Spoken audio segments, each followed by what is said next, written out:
Hi, my name is Adari P.T. Brown. Today we are faced with a great danger in America. 46,200,000 Americans are living below the poverty line. What are we going to do to fix this problem? What are we going to do to help our fellow men and women get out of this poverty line depression that we are currently facing? I've heard we're in the Great Recession. Some have said the recession is almost over, but the data just don't show it. Right now, we're living in a poverty line where we are one paycheck away from many more Americans being in poverty. How can we fix this problem? What can we do as a community? Not as politicians, not as faith-based leaders, not as business leaders, but as a community. What can we do to deal with the issues facing our very own neighbors, our friends, our family? What can we do to help them? Well, this is my solution to deal with poverty. Number one, more faith-based churches need to get out there, go outside of their church, and serve their communities that they are currently sitting in. Meaning their community around their church is where they need to serve. Those of us who say we love our neighbor, we love our friends, we love Jesus, we love you, God, ask ourselves, what would Jesus do to help our fellow man? Simple. Serve.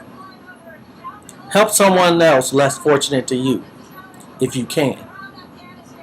But it's simple things. If you cook a meal for 3 and you're by yourself, invite someone else over to eat who you know probably is not eating well themselves.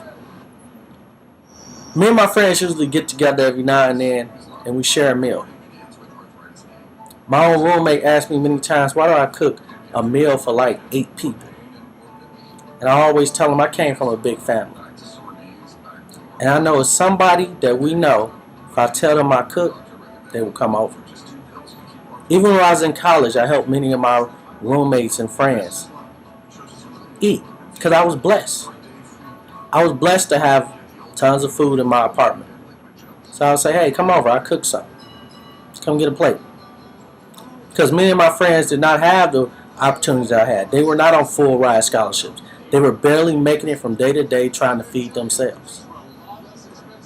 So the truth of the matter is, the fact that these new data came out today regarding poverty in America is not a time for us to neglect our duties. Our duties is to our country. Our duties are to each other. We must help our fellow man. We must help our fellow men and women. I'm not saying take from yourself what you don't have to give to someone else.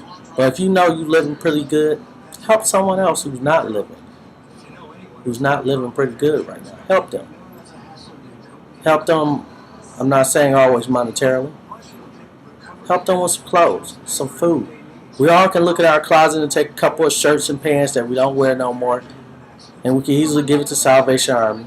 Or we can find someone that we know, such as a child, such as even an adult, who probably don't have what they need, and give them something. But do not neglect our fellow men and women out here. We must go beyond our outreach to help each other. This challenge isn't just to faith-based leaders or churches.